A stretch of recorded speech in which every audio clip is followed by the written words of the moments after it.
안녕하세요. 저는 신안에 사는 60대 여성입니다. 저에게는 아들 하나, 딸 하나가 있어요.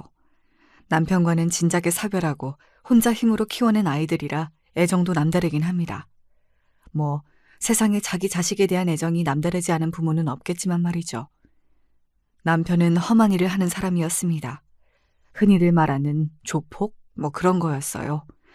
남들을 괴롭히고 그런 걸로 돈을 버는 사람 말입니다.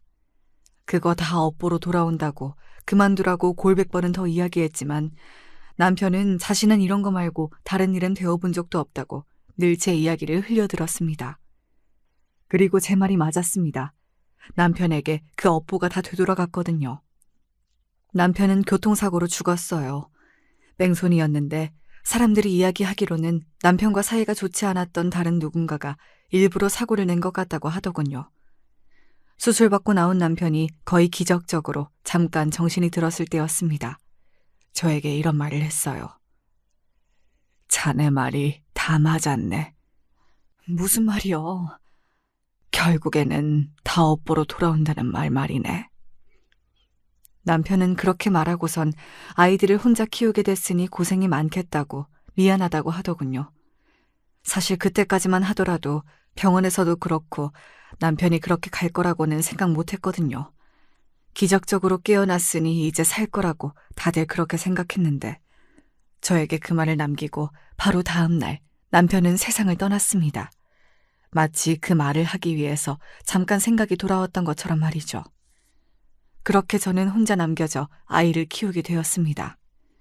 여자 혼자 촌에서 아이 둘을 키우기란 생각보다 어려운 일이었습니다. 정말 굳은 일이라는 일은 다 해가면서 힘들게 최선을 다해서 키웠지만 그럼에도 불구하고 아이들은 제 마음과 같이 자라주진 않았어요. 뭐 세상 모든 자식이 부모 속을 썩인다곤 하지만 저희 아들은 조금도 유별나긴 했습니다. 아들놈은 자기 아빠를 그대로 닮았는지 아빠와 같은 일을 한다고 집을 나갔어요. 그날 저는 정말 바닥에 주저앉아서 대성통곡을 했던 게 기억이 납니다. 세상 어느 부모가 자식이 조폭을 한다는데 그러지 않을 수 있겠어요. 딸내미는 그래도 전문대학이지만 학교를 나와서 어디 작은 회사에 취직을 했습니다. 물론 저와 왕래는 거의 없긴 했어요. 그러다 결혼을 할 때쯤 찾아와서 이렇게 이야기하더군요. 나 결혼해야 하는데 돈 좀 있어? 라고 말이죠. 사위될 집안은 우리 집보다 훨씬 잘 사는 집인데 내가 모아둔 돈이 너무 없어서 그런다고요. 딸아이가 언젠가 결혼하면 줄 돈을 따로 모아놨던지라 그 돈을 건넸습니다. 제가 이렇게 했다고 하면 사람들은 매번 그렇게 호구처럼 당해주니까 자식들이 엄마를 더 우습게 본다고 뭐라고들 했지만 저는 아이들이 늘 불쌍했어요. 조폭이었던 아빠 탓에 자라오면서 내내 손가락질을 당했고 게다가 가난하기까지 했으니 제가 자식들이었어도 이 집구석이 그리고 고향인 신안이 지긋지긋했을 겁니다. 그리고 딸아이는 이런 부탁도 하더군요. 오빠 그런 일 한다는 거 절대 이야기하지 마. 나 어디 외국에 나가 있다고 했어. 이야기 안 해. 큰일 나려고 그런 이야기를 하니? 그냥 확 죽어버렸으면 좋겠어. 딸아이가 조폭이 된 자신의 오빠를 보고 그렇게 이야기하면서 울었습니다. 자라오면서 내내 그것 때문에 사람들에게 손가락질을 당해왔었는데 어떻게 본인이 그런 일을 할 생각을 할 수 있는 건지 딸아이는 자신의 오빠를 도저히 이해하지 못했어요. 그건 뭐 저도 마찬가지긴 했습니다. 아들을 정말 이해할 수 없었거든요. 그래서 아들아이 없이 상견례를 하고 결혼식을 했습니다. 형님은 얼굴도 못 뵙고 결혼식을 하네요. 워낙 바쁜 애라 우리랑도 통화를 거의 안 해. 그래도 그게 아닌데 괜찮으니 너무 신경 쓰지 말게. 사위는 정말 좋은 사람처럼 보였습니다. 평범한 가정에서 태어나 나름대로 좋은 대학을 나와서 괜찮은 직장에 취직해서 안정적으로 사는 그런 사람 말입니다. 제가 딸아이가 그런 사람을 만나서 결혼을 했으면 좋겠다고 늘 생각했었거든요. 그래서 표현은 안 했지만 정말 눈물이 날 정도로 좋았었던 게 기억이 나네요.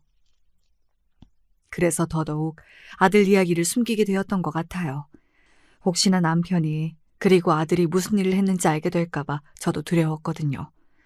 그래서 사위가 신안으로 찾아오겠다고 했을 때도 거절했습니다. 그래도 가서 인사를 드리는 게 맞는 것 같은데 됐어. 이 멀리까지 오지 않아도 돼. 내가 조만간 서울 올라갈 일이 있으니 그때 서울에서 보면 되네. 바쁜 사람들이 뭐하러 여기까지 와. 혹시나 여기에 오게 되면 사람들이 저희 가족을 두고 하는 말을 사위가 듣게 될까봐 그게 몹시 겁이 났었거든요. 그래서 종종 제가 서울로 올라가 딸네 부부들을 봤지 절대 내려오게는 못했던 것 같습니다. 그러던 어느 날 딸아이가 임신 소식을 알려왔어요. 저는 정말 눈물이 났던 것 같아요. 잘 자라서 시집을 잘 가서 자신의 가정을 꾸리고 행복하게 잘 사는 것. 제가 꿈꿨지만 가질 수 없었던 걸 딸아이가 하나둘 이뤄가는 걸 보면서 대리만족도 되고 그리고 정말로 기쁘기도 했습니다. 그쯤이었던 것 같아요. 엄마, 나 왔어. 집을 나간 지 10년이 넘었습니다. 그런데 너무나 뜬금없이 그리고 마치 어제 나갔다가 오늘 들어오는 사람처럼 아들이 집으로 들어왔어요. 못 보는 사이 몸은 그전보다 2배는 커져 있었고 그 몸에는 성한 구석이 없이 상처와 흉한 문신들이 빼곡했습니다. 누가 반긴다고 집에 들어오길 들어와! 엄마, 그래도 너무 그러지 마. 하나뿐인 아들인데. 나는 그날 이후로 아들은 없는 셈 치고 살았는데 무슨 아들이야! 아들은 변죽도 엄청나게 늘어서 왔더라고요. 제가 욕을 하고 너 같은 쓰레기는 아들 아니다. 당장 나가라. 그렇게 난리를 쳐도 허허 하고 웃으면서 자기는 엄마가 보고 싶었다며 집을 나가지 않았습니다. 그리고는 어느 날은 봉투 하나를 쥐어주더군요. 지훈이 결혼했다며. 이거 가져다 줘. 딸아이가 결혼한 걸 알고 있더라고요. 제가 그걸 어떻게 알았냐는 듯 눈을 크게 뜨고 아들을 봤습니다. 그랬더니 아들이 이렇게 말했어요. 지훈이 앞에는 안 나타날 거야. 나도 그 정도 생각은 하고 사니까 너무 걱정하지 말고 이 돈이나 가져다 줘요. 그래도 명색이 오빠인데 결혼할 때 아무것도 안 해줬잖아. 그 돈을 어떻게 번 건지가 너무 뻔했습니다. 지 아빠처럼 본인보다 약한 사람들, 그리고 약점이 있는 사람들을 괴롭혀 받아낸 돈이었겠죠. 그래서 싫었지만 그냥 받아서 딸아이를 줬어요. 물론 딸아이에게는 제가 주는 돈이라고 말하고선 말이죠. 아들이 돌아오면 실을 줄만 알았는데 그래도 그런 아들이라도 돌아오니 좋은 점이 있긴 하더라고요. 혼자가 아니라서 덜 외로운 것도 있었고 그리고 든든하기도 했고 말입니다. 물론 지나갈 때마다 동네 사람들이 수군거리는 건 감수해야 했지만 말입니다. 뒤에서 수군거리지 말고 앞에서 이야기해. 내 앞에서는 찍소리도 못할 것들이 뒤에서 말들이 많아. 아들이 그렇게 소리를 지르면 다들 어디론가 슥 숨어 들어가곤 했어요. 아들아이는 한눈에 봐도 무서운 타입이긴 했습니다. 덩치도 크고 인상도 세고 온몸에 문신이 가득하고 말이죠. 지나가다 눈이라도 마주치면 슬쩍 피할 그럴 타입 말이에요. 그러던 어느 날이었습니다. 엄마, 서울에 좀 오면 안 돼? 무슨 일이 있어? 생전 먼저 저보고 오라는 소리를 안 하는 딸이었거든요. 그래서 걱정되는 마음에 바로 그렇게 물었더니 딸아이는 아무 말을 하지 않고서 있다가 그냥 이렇게 이야기를 하더군요. 아니, 내가 임신을 해서 그런가. 엄마가 해주는 밥이 먹고 싶고 기분도 우울하고 뭐 그러네. 며칠만 올라와 줄 수 있나 해서. 당연하지. 오히려 저는 그럴 때 저를 찾아줘서 너무 기뻤거든요. 그래도 딸아이가 나를 정말 부모라고 생각하고 의지하는구나 싶어져서 말이죠. 집에서 음식들을 바리바리 싸서 올라가려는데 아들이 제 손을 덥석 잡았습니다. 이거도 좀 가져다 줘. 이번에도 돈봉투였어요. 전에도 줬잖아. 됐어. 저는 거절했습니다. 저번엔 받긴 했지만 그런 돈을 계속해서 받는 게 어딘가 꺼림칙했거든요. 하지만 아들은 한사코 제 손에 그 돈봉투를 쥐어줬어요. 내가 해줄 수 있는 게 이런 거밖에 없잖아. 가서 맛있는 거 사 먹고 또 그 가방 같은 것도 사라고 해. 그런 거 사면 여자애들은 기분이 좋아지기도 하더만. 자기 방식의 걱정이고 염려라는 생각이 들더군요. 그래도 핏줄이라고 동생이 아프다고 하니 챙겨주는 건가 싶어서 그것도 거절하지 못했습니다. 그렇게 반찬이랑 아들이 준 봉투를 들고 딸아이의 집으로 갔어요. 장모님 오셨어요? 자네가 고생이 많네. 제가 무슨 고생인가요? 집사람이 제일 고생이죠. 그렇게 웃으며 넉살 좋게 이야기하는 사위를 보고 마음이 조금은 놓였던 것 같아요. 그래도 딸아이가 마음은 편하게 있지 않을까 하는 생각을 하기도 했고 말입니다. 다 아니었지만요. 엄마 왔어? 그래. 너 안색이 정말 왜 이래? 많이 안 좋아? 그때 딸아이가 힐끔하고 사위의 눈치를 보던 모습을 봤습니다. 저는 그걸 그냥 넘기지 말았어야 했어요. 당시에는 그냥 딸아이가 예민하기도 하고 여러 가지 생각이 많을 때이니 그런가 보다 했었는데 그게 아니었어요. 나중에 알고 나서 그때 진작 알아차리지 못했던 게 너무 후회가 되더라고요. 딸아이의 집에 며칠 있게 되면서 사실 조금 쎄하다 싶은 부분들이 있긴 했어요. 자기, 장모님이 과일 깎아오셨는데 안 먹을 거야? 나 입맛이 없네. 그래도 어른이 당신 먹으라고 주신 건데 성의를 생각해서라도 먹어. 아니, 정말로 입맛이 없어서 그래. 저는 먹기 싫으면 안 먹어도 된다고 이야기하려 했는데 사위가 과일 그릇을 들고서는 딸아이를 빤히 보더라고요. 그리고 딸아이는 그런 사위를 보고서는 어딘가 아차하는 얼굴로 자리에서 벌떡 일어났습니다. 먹을게. 먹기 싫으면 안 먹어도 돼. 아니, 보니까 갑자기 먹고 싶어졌어. 그뿐만이 아니었어요. 묘하게 딸아이는 사위의 눈치를 보고 있는 것처럼 보였습니다. 하지만 저는 별로 대수롭지 않게 생각했던 것 같아요. 딸아이가 정신적으로 힘들어 보이는 상태이기도 했고 사위가 저에게 깍듯하게 잘해서이기도 했지만 지금에 와서 생각해보면 그런 사람이라는 걸 생각조차 하고 싶지 않아서가 가장 큰 이유였던 것 같습니다. 엄마 갈게. 필요하면 또 부르고. 알겠지? 장모님 귀찮게 자꾸 그럴 수 있나요? 나는 정말 하나도 안 귀찮아.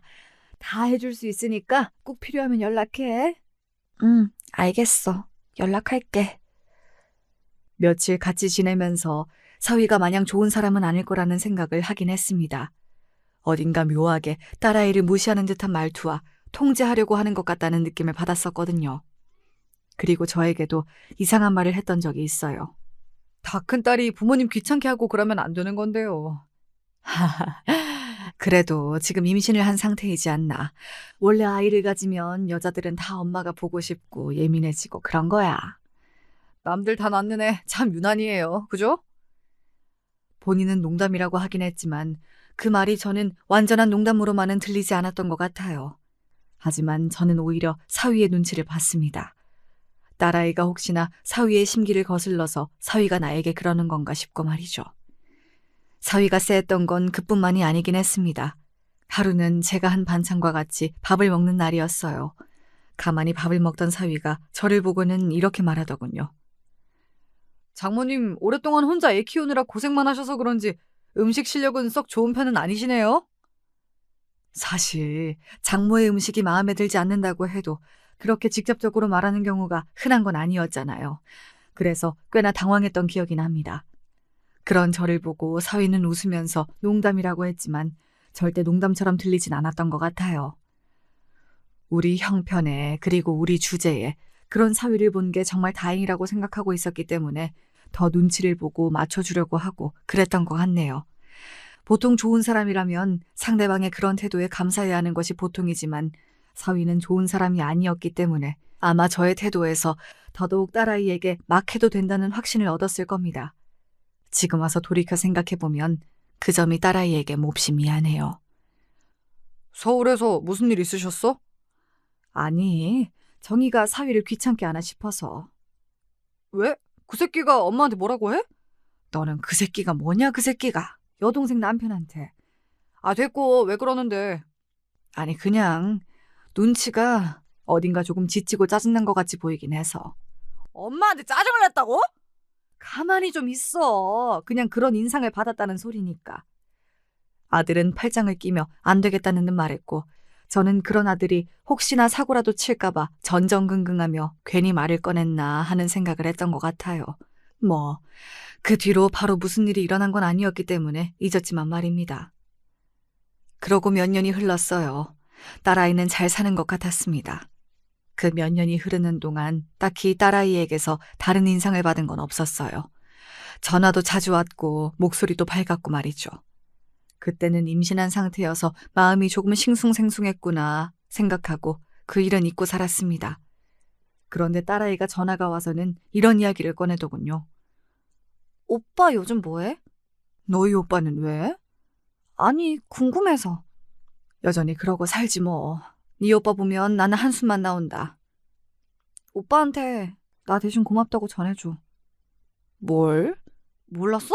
오빠가 나한테 주기적으로 돈 보내는 거? 정말 몰랐습니다. 아들이 딸에게 주기적으로 돈을 보내고 있다고 하더군요. 그래서 아들에게 물었더니 엄마가 그때 걱정되는 것 같다, 우울증인 것 같다라고 했던 말이 신경이 쓰여서 여자들은 가방을 사고 옷을 사고 하면 스트레스가 풀린다길래 그런 걸로라도 풀어라 싶어서 돈을 계속 보내고 있었다고 하더군요. 방식이 딱히 마음에 드는 건 아니었고 그 돈을 어떻게 벌었는지 그 누구보다 잘 알고 있었기 때문에 마음이 불편하긴 했지만 그래도 동생을 생각해서 하는 행동이니 뭐라 말할 순 없었습니다. 다 본인 방식의 표현이었을 테니까요. 귀엽더라. 누가? 내 조카. 너 미나 보러 갔었어? 걱정하지 마. 멀리서 그냥 보고 오기만 했어. 그래도 내 조카라는데 궁금은 하잖아. 그래도 그러지 마. 혹시 나중에라도 알면 어떡하려고 그래. 그냥 얌전하게 옷 입고 얌전하게 굴 테니까 미국에서 돌아왔다고 하고 자리 한번 마련해주면 안 돼? 나 진짜 걔 한 번만 가까이서 보고 싶어서 그래. 아들은 손주를 보고 와서는 약간 눈이 돈 것 같았습니다. 본인에겐 첫 조카이니 얼마나 예뻤겠어요. 그리고 제 손녀라서 하는 말이 아니라 손녀는 정말로 예쁘게 생겨서 주변 사람들이 다 돌아볼 정도였거든요. 몇 번을 졸라대서 딸아이에게 물었습니다. 그런데 딸아이는 의외로 흔쾌히 허락을 하더군요. 알겠어. 오빠 오라고 해. 걱정 안 돼? 인제 와서 그런 거 걱정할 게 뭐가 있어. 그리고 오빠가 얌전히 있겠다고 했다며. 그렇게 아들아이와 딸 부부의 만남이 처음으로 성사되었습니다. 아들은 며칠 전부터 선물을 사고 이발을 하고 호들갑을 떨어댔어요. 누가 보면 여자친구라도 만나러 가는 줄 알겠다. 그거보다 더 좋지. 입에 귀에 걸려서는 그렇게 말하는 아들을 보고서는 마음이 좋기도 하고 어딘가 짠하기도 하고 그랬던 것 같아요. 본인이 잘만 살았으면 진작 보고도 남았을 조카를 이렇게 힘들게 이렇게 오랜 시간이 지나서야 볼 수 있는 상황이라는 게 말입니다. 아이고 형님 처음 뵙겠습니다. 그동안 이야기만 들었는데 인사가 늦어서 미안하네. 꼴에 그래도 손 윗사람이라고 그렇게 이야기를 하는 게 웃겨서 속으로 웃었던 기억이 나네요. 아들은 비싼 집에서 밥을 사고 아이에게 선물들을 안기고 그리고 내내 자기 조카에게서 눈을 떼지 못했습니다. 그렇게 좋아하는 모습은 또 처음 봐서 저런 면도 있구나 싶더라고요. 형님도 얼른 결혼하셔서 아이 낳으시죠? 나는 안 해. 왜요? 그냥 혼자 사는 게 좋아. 아마도 아들은 본인이 결혼해서 자식을 낳으면 그 자식도 자기처럼 될 거로 생각하는 모양이었어요. 언젠가 비슷한 이야기를 했던 적이 있었거든요. 무슨 대물림도 아니고 결국에는 자신도 이 일을 하게 된 게 어딘가 운명 같다고 말이죠. 그리고 대물려주고 싶진 않다는 말도요. 어쩜 이렇게 예쁠까. 얘 자라는 동안 학비나 시집 보내는 건 다 내가 해줄 테니까 예쁘게만 키워. 알았지? 그렇게 좋아? 그러게. 좋네. 핏줄이란 게 이런 건가 보다 싶고. 아들의 그런 모습을 보며 그래도 가족은 가족이구나 하고 생각했던 것 같아요. 그런 딸과 아들, 그리고 자기 딸아이를 보는 사위의 표정이 어딘가 마음에 걸리긴 했던 것 같습니다. 마음에 안 드는 듯한 얼굴을 하고 그 세 사람을 바라보고 있었거든요. 그리고 그걸 느낀 건 저뿐만이 아닌 듯 했어요. 좀 이상하지 않아? 지은이 신랑? 어디가? 그냥 뭔가 좀 사람이 좋은 사람은 아닌 것 같은데. 나 원래 그런 쪽으로는 눈치 엄청 빠른 거 알잖아. 아들은 아무래도 그런 일을 하다 보니 그런 쪽으로는 눈치가 참 빠른 편이긴 했거든요. 사실 저도 내내 느껴왔던지라 아들이 하는 이야기를 그냥 넘길 수만은 없었습니다. 그래서 언젠가 한 번은 딸아이에게 물어봤어요. 이서방, 너한테 잘해주냐? 딸의 대답이 뭐였는 줄 아세요? 바로 응이 아니라 왜였습니다. 그 대답을 듣고 알 수 있었습니다. 정말 잘해주면 무슨 일 때문에 그러냐, 잘해준다 이렇게 대답해야지 왜라고 묻진 않잖아요. 제가 몇 번을 더 캐묻자 딸아이는 한숨을 크게 쉬더니 꽤 충격적인 이야기를 시작했습니다. 사람이 워낙 가부장적이고 본인이 통제하는 걸 좋아해서 힘들긴 해. 자기 말 안 들으면 큰일 나는 사람이라. 때리기도 하냐는 제 질문에 딸아이는 아무런 대답을 하지 못하더군요. 저는 굉장한 충격을 받았던 것 같아요. 사실 제 남편도 한때 저에게 폭력을 행사하던 시기가 있었기 때문에 딸아이의 그 이야기가 더 끔찍하게 들려왔던 것 같습니다. 제가 그 고통을 알아서 아마 더 그랬던 것 같아요. 이혼할 생각이 있니? 모르겠어. 또 멀쩡할 땐 멀쩡해서. 딸아이는 진심으로 헤어지는 건 고민을 하는 중인 것 같았어요. 사실 그 이야기를 듣는 순간 당장이라도 딸아이를 데리고 나오고 싶었지만 쉽사리 그럴 순 없었습니다. 사실 함부로 끼어들 수 없는 문제이기도 했잖아요. 제가 생각해낸 방법은 이거였어요. 내가 이번 주에도 너희 집에 가마. 신안에서 여기가 어딘데 너무 멀어. 그래도 불안해서 안 되겠다. 되도록 자주 딸아이의 집으로 찾아가기로 한 겁니다.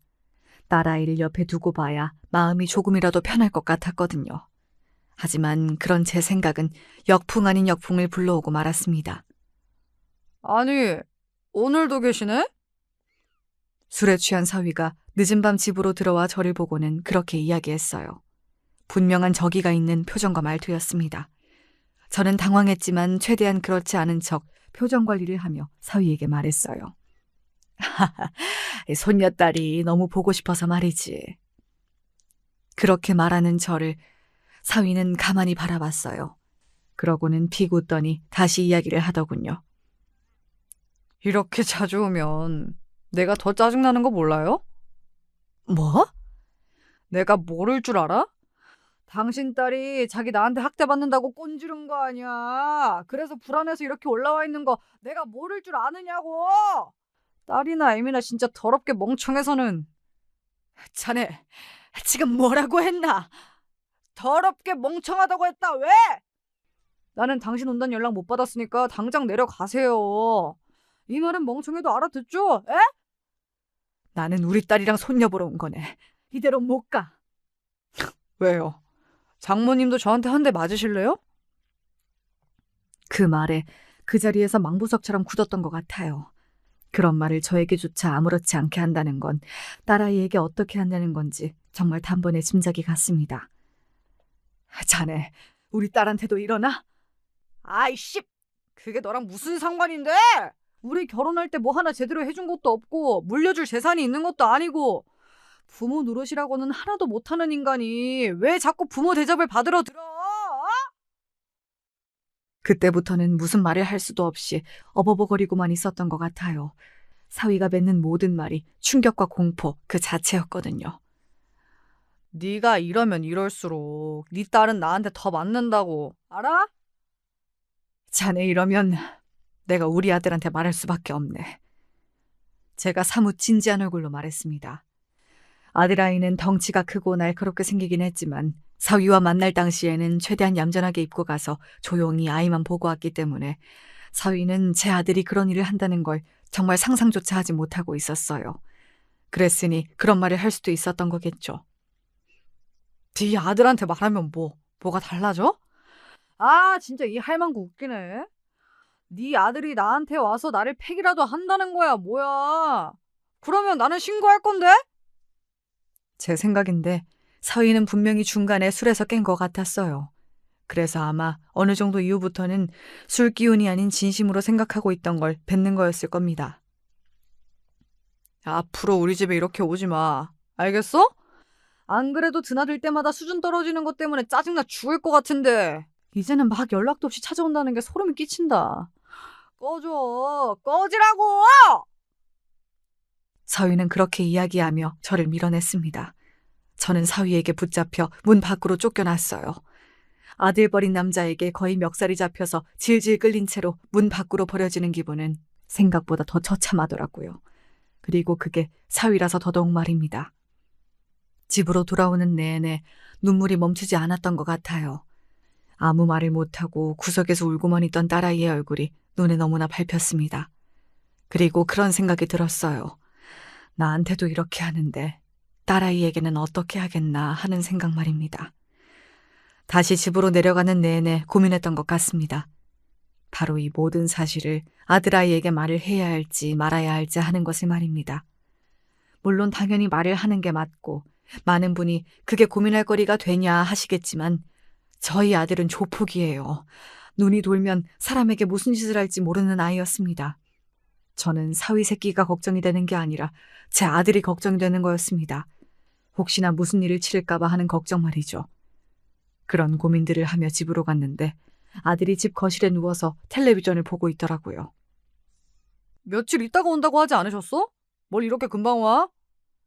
제가 아무 대답이 없자 아들이 벌떡 일어나 저에게 다가왔습니다. 그러고는 제 표정을 보고서는 그 자리에서 굳었어요. 무슨 일 있어? 아들이 그렇게 묻는데 저도 모르게 눈물이 후두둑하고 떨어졌습니다. 정말 후두둑하고 말이에요.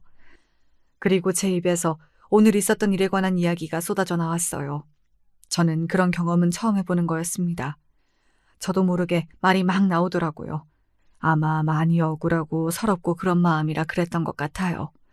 아들은 의외로 제 말을 듣는 내내 침착했습니다. 저는 바로 뭐라도 손에 들고 서울에 가겠다고 설치는 건 아닌가 걱정한 것과 달리 아들은 굉장히 침착했어요. 물론 드문드문 손이 떨리는 것 같다는 생각이 들긴 했지만 말이죠. 그래서 엄마는 한 대도 못 때리고 나왔어?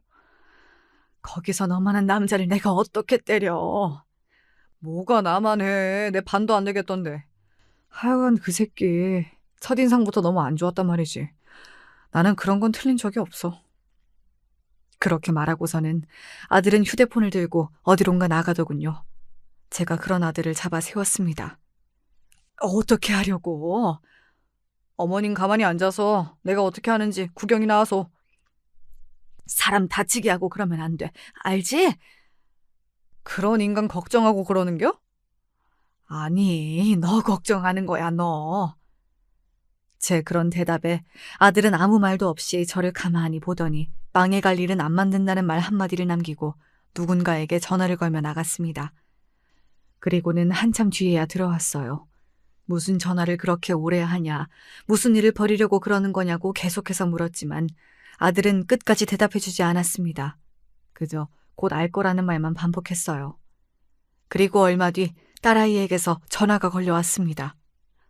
엄마, 이거 오빠가 한 거야? 딸아이는 굉장히 상기된 목소리였어요. 그게 기쁜 건지 놀란 건지 알 수는 없었지만 말이죠. 저도 무슨 일인지 몰랐기 때문에 딸아이에게 물었습니다. 무슨 일인데? 아니 그게 아니라 오늘 남편 회사로 어떤 여자랑 남자가 찾아와서 난리를 치고 갔다는데 그게 아무래도 오빠가 한 것 같아서. 딸아이 말에 의하면 회사로 여자와 남자가 찾아와 한바탕 소동이 벌어졌다고 하더군요.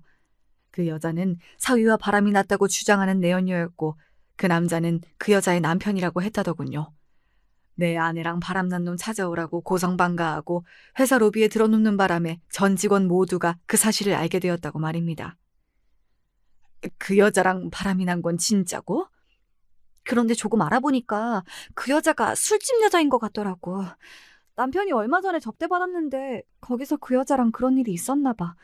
사람들이 꽃뱀인 것 같다고 수군거리고 그런다는 이야기를 들었어. 술집 여자라고 하니 바로 오빠가 생각났다고요. 그런 여자들을 관리하는 것도 아들이 하는 일 중에 하나라는 것을 저도 딸아이도 알고 있었거든요. 정황상 아들이 벌인 일은 맞아 보였지만 일단은 딸아이도 저도 모르는 척하고 있기로 했습니다. 그리고 딸아이는 이혼 소송을 준비 중이라고 했어요. 그것도 사실 오빠가 도와주고 있어. 어디서 엄청나게 유명한 변호사 한 분을 모셔왔더라고. 아들은 정말 본격적으로 딸아이를 도와주고 있던 겁니다. 사람들이 보면 조폭일이나 하면서 지 가족은 끔찍하게 여기네 하고 비꼬고 욕을 할 수도 있지만 저와 딸아이는 그 순간 아들에게 너무나 고마웠던 것 같아요. 그리고 사위는 거기서 끝이 아니었습니다. 오늘은 교통사고가 났다는데? 그런데 상대 쪽에서 일부러 가져다 박았다는 것 같은데 증거가 없대. 보험 사기 일당에게 당해 교통사고가 나질 않나. 길을 가다가 재수없이 넘어지질 않나. 어느 날은 지갑을 잃어버리기도 하는 둥 사위에게 좋지 않은 일이 계속해서 일어난다고 했습니다. 그래서 요즘 사위가 굿이라도 해야 하나 그러고 있다면서 말이죠. 다행인 건 그렇게 정신이 없으니 딸아이에게 관심이 덜해서 그 전보다 편하다고 하더군요. 사위는 딸아이가 이혼 소송을 진행하고 있다는 걸 전혀 모르는 듯 했습니다. 소장을 받고 나서야 알게 된 것 같더라고요. 소장을 보낸 날 딸아이는 그 집을 나왔습니다. 그리고는 아들아이가 얻어준 오피스텔로 옮겼어요. 그곳은 제가 그 뒤에 가봤는데 굉장히 좋기는 하더라고요. 사위는 딸아이의 휴대전화로 수십 통의 전화를 했던 것 같습니다마는 딸아이는 이미 자신의 오빠에게 휴대폰을 반납한 상태여서 통화를 하진 못한 것 같았습니다. 제가 이틀 뒤쯤 딸아이가 있는 곳으로 갔을 때는 심지어 문 앞에 누군가 한 명이 서서 딸아이가 지내는 곳을 지키고 있었어요. 아이고, 어머님. 들어오고 나갈 때마다 어머님이라고 불리면서 90도로 인사를 깍듯하게 해서 부담스러워했던 기억이 나네요. 그리고 사위는 얼마 지나지 않아 저희 아들이 조폭이라는 걸 알게 되었습니다. 사위가 어떻게 알았는지 딸아이가 있는 곳으로 찾아왔거든요. 야, 이년아! 내가 너를 가만히 둘 것 같아? 가만히 안 두면 뭐 어쩔 건데, 니까짓 게. 아들이 그 전과는 다른 모습을 하고 사위 앞에 나타났어요. 일부러 문신이 다 보이게 입은 반팔과 반바지, 그리고 그동안 숨기고 있었던 험악한 표정과 말투. 사위가 순식간에 기가 죽는 게 보였습니다. 뭐야? 뭐긴 뭐야. 지은이 오빠잖아, 이 새끼야. 그 말이 아니고, 뭐 하는 분이신데요? 그때 문 앞을 지키던 아들의 밑에 사람같이 보이던 남자가 나섰습니다. 팔을 걷어붙이고 말이죠. 그 사람의 팔에도 엄청난 문신들이 가득했어요. 뭐 하는 분이면 네가 그걸 알아서 어쩔 건데. 너 같은 게 우리 형님을 어떻게 할 수나 있어? 그냥 찌그러져서 닥치고 있으라고. 아! 사위는 명백하게 쫑게 보였습니다. 그런 사위를 향해 아들이 이야기했어요.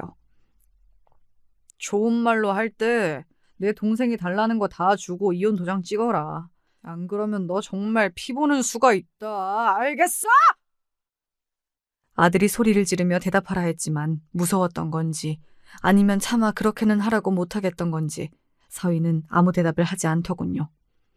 그래서 아들이 다시 한번 소리를 질렀습니다. 그 소리는 너무 커서 저도 화들짝 놀랐었던 것 같네요. 대답 안 해, 이 새끼야! 네, 알겠습니다. 사위는 그러고 주랭랑을 쳤어요. 아마 엄청나게 겁을 먹었을 겁니다. 원래 그렇게 자기보다 약한 사람을 괴롭히면서 산 사람들이 자기보다 강한 사람이 나타나면 엄청나게 쫄고 겁을 먹고 그러더라고요. 아들이 보통 내기가 아니라는 것 또한 바로 알 수 있었을 거고 말이죠. 그리고 며칠 뒤 사위는 달라는 건 다 줄 테니 제발 이혼해달라고 사정하러 찾아왔어요. 재산 분할과 양육권, 그리고 위자료의 양육비까지 최대한 맞춰주겠다고 말이죠. 아마 아들아이와 더 이상 엮이고 싶지 않아서 더 서두르는 것 같았어요. 하지만 아들아이는 거기서 멈추지 않았습니다. 계속해서 끊임없이 사위를 괴롭힌 거예요. 그동안 바람이 났던 일들이 사내 게시판에 줄줄이 올라오고 아내와 딸을 학대했다는 이야기가 나오기도 하고 결국엔 그 회사에서 잘렸고 말입니다. 사고는 계속 나고 집 밖으로 나오면 누군가 시비를 걸고 그러다 보니 사위는 집 밖으로 더 이상 나오지 않고 안에서 컴퓨터 게임 같은 것만 하면서 배달 음식을 시켜 먹는 것 같았습니다. 완전 폐인이 되어가고 있는 거였죠. 사위는 그 모든 일을 아들이 했다는 것을 알고 있었습니다. 하지만 한 번 봐서 알았듯 아들은 쉽사리 건드릴 수 있는 사람이 아니었으니 그렇게 조용히 있는 거였고 말이죠. 그리고 또 일이 하나 터졌습니다. 야! 보자보자니까 너무한 거 아니냐? 어? 여기까지 와서 또 무슨 짓인가? 이것도 당신 아들이 한 짓이지? 그러면서 사위는 저에게 뭔가 하나를 던졌습니다. 그 안에는 사진이 들어있었어요. 그리고 그 사진에 찍힌 사람은 사위가 아니라 사돈댁 사람들이었습니다. 그들의 각종 어두운 비밀들이 가득한 그런 내용들이었지만요. 뭐 어둡다 해서 대단히 큰 범죄를 저지르거나 했다는 게 아니라 이런 거 말입니다.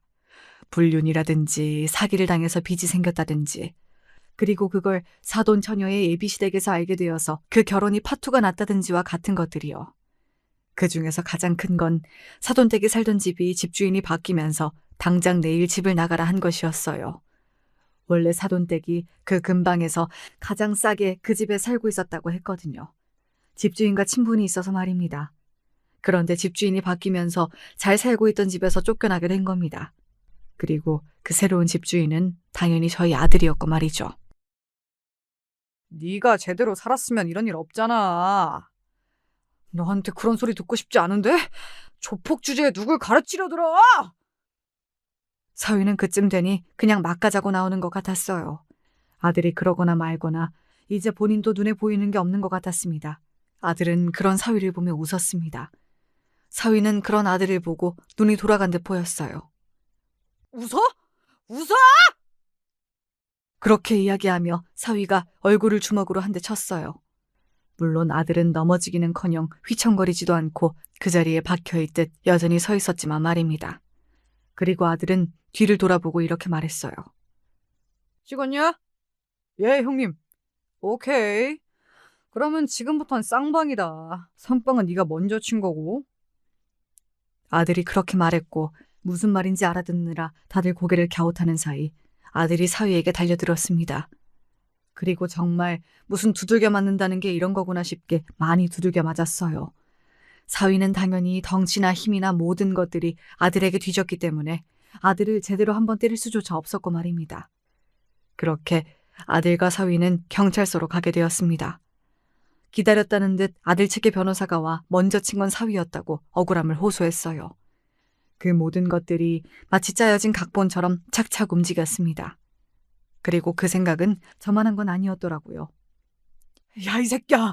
이거 니들 짰지? 짰잖아! 아닌데? 뭐가 아니야. 맞잖아! 아니라니까. 뭐 준 거 있어? 있을 리가요. 그런 건 사전에 다 조처해놨을 텐데 말입니다. 사위의 식구들, 그러니까 사돈댁 사람들이 하나둘 와서 조이 쪽에 뭐라고 하려고 했지만 아들과 아들 옆에 서 있는 그 아들의 밑에 직원의 변호사를 보고 말문이 막혀 뻐끔거리기만 하더군요. 그렇게 저희가 먼저 경찰서를 나왔습니다. 오빠, 고마워. 딸아이가 처음으로 아들에게 고맙다고 하는 것 같았어요. 그동안은 오빠가 하는 일이 싫고 마음에 들지 않기도 했을 테지만 그간 미워하고 원망했던 게 새삼 부끄럽기도 해서 더더욱 그런 말은 쉽게 하지 못했을 거라고 생각하거든요. 이렇게 생각하면 그 일이 우리 가족에게 준 게 크긴 하네요. 아들과 딸아이가 화해 아닌 화해도 했고 가족의 소중함을 어느 정도 일깨워주기도 했고 말입니다. 사위는 아들을 빵에 넣어야 한다고 난리를 쳤지만 그렇게 되지 않았습니다. 그리고 그 변호사가 어찌나 능력이 좋던지 선빵 합의금까지 받은 것 같더라고요. 아들은 돈이 많았어요. 합의금 받자고 이 모든 일을 저지른 건 아니었습니다. 단순히 사위를 어떻게 하면 더 많이 그리고 짜증나고 열받게 만들 수 있을까를 아들이 고민하다 이렇게 하기로 한 것 같았거든요. 보통 사람이라면 거기서 끝냈을 텐데 저희 아들의 심령은 대단했어요. 사위가 이사하면 이사를 하는 곳을 쫓아가 그 동네에 발을 못 붙이고 살 만한 상황을 만들었고 새로운 회사에 취직해도 마찬가지로 소문을 다 퍼뜨려 그 회사를 쑥대밭으로 만들었습니다. 꾸준히 사람을 시켜 사위를 감시하게 했고 그리고 그걸 사위가 다 알게 했어요. 그거 아시나요? 누군가 자신을 감시하고 있다는 걸 알고 그 느낌을 받는 것만으로도 사람의 스트레스 수치가 엄청나게 올라간다는 사실을 말입니다. 아들 말로는 실제로 이 방법을 썼을 때 빌려간 돈의 이자를 가장 많이 받을 수 있다고 하더군요. 사람들이 지치고 힘들어서 그냥 가지고 있는 돈을 다 주는 쪽을 택한다고 말입니다. 사위는 정신병이 올 것 같다고 제발 그만하라고 하는 건 다 하겠다고 울고불며 아들을 찾아왔다고 했어요. 그런 아들이 사위에게 진지하게 한마디를 했다고 합니다. 너, 내 동생한테 사과는 했냐? 라고 말이죠. 그랬습니다. 사위는 정작 저희 딸아이에게는 아직 제대로 된 사과 한마디 하지 않았어요. 소송을 하는 과정에서조차 말입니다. 아들도 그걸 알고 있었던 모양이더라고요. 내가 죽을 죄를 졌어. 당신한테 그러면 안 되는 거였는데. 네가 한 잘못이 얼마나 큰 잘못인진 알아? 나도 지금 네가 고통스러워하는 것만큼 고통스러웠어. 그거 아냐고. 너무 잘 알고 있어. 그리고 나 정말로 반성하고 있거든. 그러니까 제발 네 오빠한테 그만 좀 하라고 전해주라. 하지만 아들은 전혀 사위의 그런 말을 들어줄 생각이 없었지만 말이죠. 감히 내 식구들을 건드린 걸 나는 용서를 할 수가 없어. 지구 끝까지 쫓아가서 죽을 때까지 내가 넌 가만 안 둔다. 알겠어? 그 소리를 듣는 사위의 표정이 어지간히 절망적이었다는 말을 전해 들을 수 있었습니다. 그리고 얼마 뒤에는 사돈댁이 단체로 우르르 찾아오기도 했어요. 사실 사돈댁에서 저희 아들의 직업을 알고 나서 처음 얼굴을 보게 되었을 때 저희에게 적반하장도 유분수라며 길길이 날뛰었거든요. 어디서 조폭밖에 없는 집안 사람이 감히 우리 집안을 넘봤냐부터 시작해서 쪽팔려서 동네에서 얼굴을 들고 다닐 수 없을 거라면서 말이죠. 그런데 이제는 저희를 찾아와서 제발 좀 봐달라고 하는 게 너무 우스웠습니다. 저희 이 집 당장 나가면 진짜 갈 곳이 없어서요. 한 번만 용서를 해주세요. 자가이신 줄 알았는데 아닌 건 사기 결혼을 당한 게 아닌가요? 그 말을 굳이 한 건 사돈댁이 마치 비싼 집이 자신의 집인 것처럼 굴면서 저희 집을 은은하게 계속 무시해왔기 때문이었습니다. 그런데 이번 일로 그 집이 자가가 아니라 전세인 것도 알게 되었던 거고요. 그때 한 말은 잊어주세요. 그리고 정말로 죄송했습니다. 따지고 보면 저희가 잘못한 건 아니지 않습니까? 맞아요. 그 빌어먹을 놈이나 잡지 저희 집은 제발 가만히 놔둬주시면 안 될까요? 그래도 자식인데 돈 앞에서 바로 빌어먹을 놈 낳은 것밖에 아무것도 한 게 없고 우리는 잘못이 없다라고 말하는 게 어딘가 씁쓸한 생각마저 들더라고요. 제 아들이 무슨 일을 하는지 알고 난 다음에 저희 집을 그렇게 무시하는 발언들을 했으면서 말입니다. 사위도 자기 부모들이 그런 말을 했다는 것, 자신을 버린 거나 다름없다는 것에 상당히 격분한 것으로 들었습니다. 그래서 자신의 부모의 집에 찾아가서는 행패를 부리고 살림살이를 부수고 난리를 부리다가 결국 자신의 부모에게 신고를 당해 경찰서에 가게 되었다는 것도 말이죠. 그야말로 난장판에 콩가루라는 게 이런 걸 두고 하는 말이 아닌가 싶어요. 물론 저희 아들이 하는 일이 좋은 일도 아니고 남들에게 손가락질 받을 만한 일이라는 것도 잘 알고 있습니다. 언젠가 그만두고 갱생하기를 바라고 있어서 지금도 꾸준히 저와 딸아이가 아들을 설득하고 있고 말이죠. 한 번 깊게 발을 들여놓은지라 쉽사리 빠져나올 수 없는 것 같지만 말입니다. 사위는 그러고 나서 자신의 부모와 완전히 연을 끊은 것 같았습니다. 그 배신감이 엄청났다고 들었는데 사위가 그런 놈인 걸 떠나서 부모에게 그런 식으로 버림을 받는 건 굉장히 충격일 거라는 생각이 들긴 했어요. 저는 아들이 그렇게 사는 걸 알았어도 사실 연을 아예 끊지는 못하고 늘 어느 정도는 붙잡고 있었거든요. 사실 부모 자식 간이라는 게 그렇잖아요. 절대 쉽게 끊을 수 없고 끊어지지도 않는 그런 관계 말입니다. 아무튼 사위는 정말 모든 것을 다 잃었습니다. 집도 직업도 친구도 그리고 심지어는 가족도 말이죠. 아마 평생을 후회하거나 혹은 괴로워하거나 아니면 둘 다 하는 채로 살아가게 될 거예요. 그리고 또 죽을 때까지 저희 식구들, 특히 아들을 잊지 못할 겁니다. 저와 딸아이는 그거면 됐다라고 생각하고 아들에게 더 이상 하지 말라고 이야기는 했어요. 물론 아들은 그러겠다고 대답하진 않았지만요. 아마 아들은 더 할 수도 있다고 생각은 합니다. 그러지 않기를 바라지만 말이죠.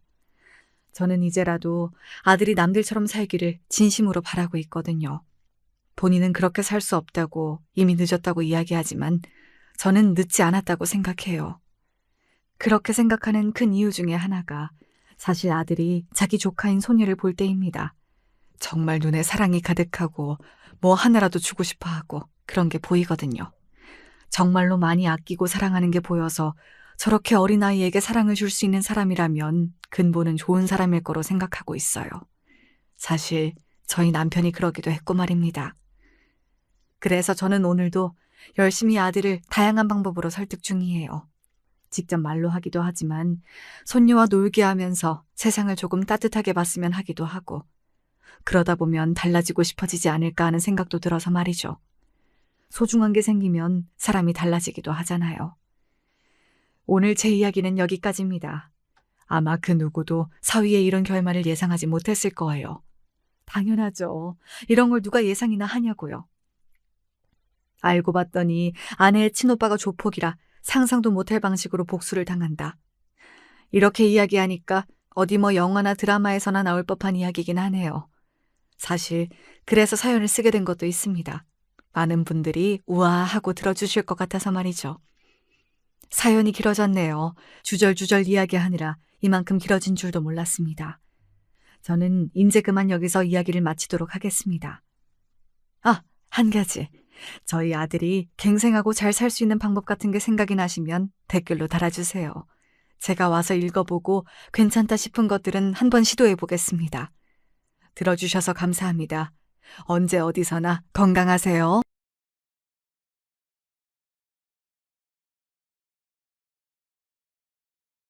안녕하세요. 저는 동작구에 살고 있는 40대 주부입니다. 제 일은 아니지만 요즘 마음이 너무 뒤숭숭해져서 어디든 터놓고 싶어 이렇게 사연을 보냅니다.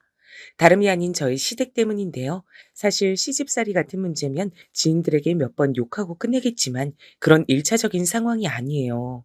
여기에 일단 우리 시어머니 얘기를 빼놓을 수 없으니 먼저 시작해 볼게요. 저희 어머니는 우리 부부가 결혼할 무렵부터 뭔가 수심이 그득해 보이시고 건강도 안 좋아 보이셨어요. 저희 친정엄마도 그걸 보고 꽤 걱정하는 눈치셨고요. 지영아, 네 시어머니 어디 아픈 거 아니니? 얼굴색이 엄청 어둡고 안 좋아. 네 막내 이모가 건강 안 좋을 때 저랬는데 나이도 뭔가 그 또래인 것 같고 말이야. 상견례 때도 보니 좀 울상이더라고. 그렇다고 뭐 까탈스러워 보이는 타입은 아닌데 네가 볼 땐 어때? 내가 그동안 우리 어머니 갖고 뭐 딱히 얘기한 게 없잖아. 결혼 준비할 때도 이래라 저래라 하신 것도 없고 진짜 말이 엄청 없으셔. 대신 답답하긴 하지. 내가 제대로 하고 있는 건가 아닌가 그런 확인이 전혀 없으니까. 저희 어머니는 키도 한 170 정도 되시고 그 시대 여자분 치곤 확실히 호리호리하고 눈에 확 들어오는 타입이었어요. 미인상은 아니시지만 아무튼 인상이 나쁘진 않았는데요. 저도 약간 염려한 부분이 있었답니다. 소위 요즘 남편감 얻을 때 효자인지 아닌지 잘 봐야 된다 그러잖아요. 이때 남편이 엄청 자기 엄마 걱정을 했거든요. 나는 우리 엄마가 좀 짠해. 당신도 보면 알겠지만 우리 아버지 성격이 엄청 세거든. 저렇게 자기 주장 강하고 본인 말만 해야 되는 타입이라 엄만 매번 눌려서 지냈어. 초반에 하도 남편이 이런 얘기를 하면서 자꾸 저보고 툭하면 시댁에 가자는 거예요. 그러니 저도 불만이 많을 수밖에요. 나도 우리 친정에 종종 가곤 하지만 내가 언제 당신더러 가자고 한 적 있어? 효도는 제발 좀 각자 알아서들 하자. 왜 자꾸 본인이 못한 효도를 배우자 시켜서 하려 그래? 당신이 어머니 챙기면 되는 거야. 내가 왜 명절도 아닌데 자꾸 들락날락 해야 돼? 그런데 이 효자 남편은 아랑곳 않고 절 자꾸 시댁에 데려갔고 나중엔 외려 어머니가 귀찮아하시더라고요. 아이고, 뭘 그렇게 자주 볼라 그래. 니들도 집 정리하고 할 일들도 많지 않냐. 정민이 너도 그만 좀 드나들어. 안 와도 돼. 그럼 남편은 또 이렇게 받아치면서 살살거리는데 이때만 해도 이해가 안 갔어요. 엄마, 엄마 밥 먹고 싶어서 그런 거지. 이 사람도 엄마 밥 맛있어서 같이 오고 싶다 그랬어. 우리 밥 좀 주라, 응? 내가 언제 그런 말을 했어? 하여튼 이런 거로 불만이 막 쌓이려던 중 이날 돌아오는 길에 남편이 슬쩍 말을 하더라고요. 생각보다 너무 무거운 얘기라서 전 곧장 대답을 못했어요. 응? 그게 진짜야? 그럼 당신 그래서 자꾸 어머니한테 들리는 거였어? 세상에. 나 그런 줄도 모르고. 아니 근데 어머니 괜찮으신 거야? 진짜로? 와, 저는 이 말을 듣자마자 어머니가 아닌 저희 아버님 얼굴부터 퍼뜩 떠올리게 되는 거예요. 그러면서 여러모로 안 좋은 상상들이 마구 섞이는 것이 아무튼 이렇게 된 데는 사정이 있었는데요. 일단 상황부터 말씀을 드리자면 참 나쁘끄럽게도 저희 시아버님이 아주 민망한 그림 안에 계시더라고요. 이걸 남편도 알고 있다는 게 너무 절망적이었던 것 같아요. 있잖아, 엄마. 지금 되게 힘들어. 어디 아픈 건 아닌데 마음이 많이 아프신 상태야. 이런 얘기 당신한테 하기 좀 그랬는데 아무래도 이해를 좀 받아야 될 것 같아서. 이거 사실 누나가 먼저 알아낸 건데 누난 이것 때문에 지금 아버지 안 보고 있는 거야. 근데 형님은 집이 멋이니까 자주 안 오시는 거 아니야? 우리 결혼식 때도 금방 가시긴 했던 것 같은데. 그리고 이어지는 남편의 말에 전 일순간 숨이 멎는 듯했어요. 아버님 그렇게 안 봤는데 말이에요. 음, 아버지 말이야. 그 만나는 분이 있어. 그걸 엄마도 알고 누나도 알고 나도 안지 좀 됐어. 뭐? 지금? 지금 말하는 거야, 당신? 아버님이 그럼 외도를 하고 계신단 거야? 지금도? 남편은 이렇게 객관적인 단어가 등장하니 더 수치스럽고 불편했는지 고개를 팍 숙이더라고요. 여보, 미안해. 아니, 근데 잠깐만. 나도 뭐라고 말해야 될지 몰라서. 그럼 어떡해? 아니, 아버님 상견례 때도 멀쩡히 오셨고, 결혼식 때도, 근데 매번 시댁에 어머니만 계시는 게 아버님 일해서 집에 안 계신 거 아니셨어? 그것도 맞는데 집에 들어오시긴 하지만 그 만나는 아줌마 그쪽으로 가시나 봐. 그러니 엄마도 속이 아닌 거야. 누나가 처음에 아버지 핸드폰 고쳐드리다가 보게 돼서 그때 난리도 아니었어. 여기까지 듣고 전 충격이었던 게 이제 막 알게 된 내용인 줄 알았거든요. 그래서 빨리 조치를 취해야 하는 게 아닌가 했는데 이미 할 만한 건 다 했던 거예요. 그래서인지 이 말을 하는 남편의 표정도 똑같이 어머니처럼 그림자가 짙더라고요. 아마 당신이 생각할 법한 것들은 다 해본 것 같아. 누난 웬만한 내용들을 다 알게 돼서 처음에 아버지랑 심각하게 한판 붙었었어. 그때 아버지는 그렇게 죽자 사자 하는 외동딸이 뭐라 하니 잠깐 기가 죽었지. 제일 불쌍한 건 엄마야. 엄마의 의견은 안중에도 없으시더라고. 잠깐만. 나 이해가 안 되는 게 한두 가지가 아니야. 그럼 자식들이 알고 그 난리를 쳤는데 아들까지 장가 보내고도 지금 두 집 살림을 하시는 거야? 그 상대쪽 여잔 나이가 어떻게 되는데? 많이 어려? 남편은 이때 고개를 절레절레 졌는데 참 세상 요지경이더라고요. 나 진짜 그때 따라가고 싶지 않았는데 누나 따라서 가서 얼굴 보고 왔어. 우리 아버지랑 한두 살 차이 날까 싶은 70대 어른이야. 그니까 기가 막히지. 뭘로 아버지를 구워 삶은 건지 말로는 무슨 등산 모임에서 만났다 그러더라고. 아니, 노인네들이 참. 그러니 전 여기까지 듣고 마음이 너무 복잡한 거예요. 사실 우리 어머니가 무뚝뚝하셔서 그렇지 은근 잔정이 많으시고 잘 챙겨주시거든요. 친정 엄마가 계단에서 구르셔서 다쳤을 때도 뼈에 좋다고 직접 곰탕도 구워서 보내주시고 그랬어요. 어머니, 저희 엄마가 너무 감사하다고 평소 사골 좋아하는데 손 많이 가서 안 해 드신다고 따로 뭐라도 좀 보내드리고 싶다고 하셔서요. 제가 주소 보내드려도 될까요? 이러면 어머니는 한사코 거절하시는 분이었어요. 아니야, 아니야, 됐어. 나 먹으려고 끓인 건데 너무 많아서 그쪽에 보낸 거야. 계속 그렇게 주거니 받거니 하면 이것도 부담돼서 못해. 그냥 아무것도 하지 마시라 그래. 드시고 기운 차리면 그걸로 끝이지 뭐. 나 불편하니까 그런 거 절대 알려드리고 그러면 안 된다. 이렇게 소탈하시고 사람한테 패 끼치는 거 싫어하시는 분인데 그래서 외려 제가 더 어머니를 어려워하고 불편해할 때가 있어요. 도통 뭘 원하시는지 알 수가 없고 전 늘 일방적으로 받는 입장이 되니 괜히 죄송하고 그럴 수밖에 없잖아요. 근데 그런 어머니에게 저런 충격적인 사건이 있었다니 마음이 도통 놓이질 않았어요. 그럼 지금 어머니는 계속 힘드신 상태구나. 설마 당신 결혼할 때까지 참으신 거 아니야? 그게 아버지가 진짜 너무 이해가 안 돼. 나는 나까지 손절할 수 없어서 순서가 밀린 것뿐이지. 나도 맘 같아선 아버지랑 영 끊고 살고 싶다니까. 누난 엄마 불쌍하다고 아버지랑 아예 완전히 끊어버렸어. 근데도 아버진 계속 저렇게 홀려서 그 집 왔다 갔다 하시잖아. 실은 누나가 이혼까지 하라고 그렇게 얘기했거든. 여기에 눈이 펄쩍 뜨인 저는 그 뒷일이 궁금해서 입을 다물고 있었는데요. 젊은 애들이건 중년이건 노년이건 간에 어딘가에 눈이 뒤집어지면 참 처참하더라고요. 근데 아버지가 뭔 심본진 몰라도 자기 사전에 절대 이혼은 안 된단 거야. 사실 아버지도 약간 억하심정이 있었던 것 같아. 그 아주머니를 생각해서가 아니라 이렇게 책 잡혀서 이혼하게 되면 재산도 떼줘야 되고 자식들이랑도 못 보고 말년에 불명예스럽다고 생각하겠지. 너무 어이없는 게 또 그런 설계를 그 아주머니가 해주고 앉았더라고. 여기까지 들으니 이제 제가 다 혈압이 오르더라고요. 나이 70이나 먹어서 별 미친 늙은 여우가 다 있다 싶었어요. 여기까지 들으니까 내가 다 화가 날 정도네. 어머니가 맨정신에 견디신 게 용하게 느껴질 정도인데, 근데 어머닌 어떻게 하고 싶으신 거야? 나도 모르겠어. 그냥 이렇게 엄마 비위만 맞추고 있을 뿐이지. 나도 결혼해서 내 인생 잘 살아야 되는데 엄만 엄마대로 걸리고 당신한테도 미안하고 그냥 여러 가지 감정을 느껴. 사실 나랑 누난 엄마가 안쓰러워서 우리 딴에 머리도 굴려봤어. 아버지를 왕따 시킨다든가. 저는 그것도 제법 효과적이라고 생각했는데 아니었나 봐요. 아버진 우리끼리 뭉칠수록 그 아주머니네 놀러 갈 시간이 넘쳐나니까 더 그쪽 가서 사시는 거야. 그러니 엄만 더 우울할 수밖에. 평생 없이 살고 그렇게 아껴가면서 자식들 키워놨는데 아버지만 뺀질하게 얼굴은 윤이 나고 비슷한 또래 아주머니랑 바람나니 힘드실 거야. 여기서 전 아주 개인적인 의문이 생겨 물어봤어요. 그럼 당신도 혹시 그분 얼굴 봤어? 아닌가? 볼 일이 없었으려나? 왜 없었겠어? 누나랑 같이 쫓아가서 본 적 있지. 아주 곱상하게 생기셔가지고 왜 우리 아버지를 만나는지 모를 정도였다니까. 남편 말론 그냥 귀티나는 할머니였다곤 하는데 참 그 나이 먹어서 그렇게 눈 맞을 일이 뭔지 모르겠더라고요. 아무튼 이때 결론은 완전히 고구마가 되어 아버님만 살판이 나신 상황이더라고요. 제 앞에선 세상 그렇게 자애롭고 인자해 보이시던 아버님인데 그런 모습을 갖고 계실 줄 몰랐어요. 저희 친정엄마도 이 사실을 듣고 너무 속상해 하시더라고요.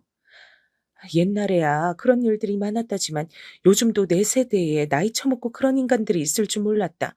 딱 그 꼴 아니야. 네 외할머니도 그래서 고생하고 병 얻으신 거 아니니. 그래도 외할아버진 지은 죄가 많아서 오래 못 사시고 가시긴 했다만 사실 이것도 참 별로긴 한데 엄마 말론 그 시대엔 큰어머니, 작은어머니 하며 첩들이 아예 방을 차지하고 살았다고 하는 거예요.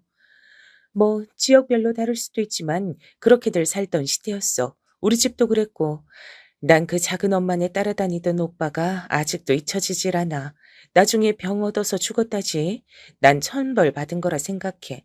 외할아버지가 진짜 모질고 못된 게 어떻게 첩자식 밥까지 챙겨 먹이라고 하니? 그렇게 술이나 드시고 헛짓하시니 오래 못 살고 가신 거지.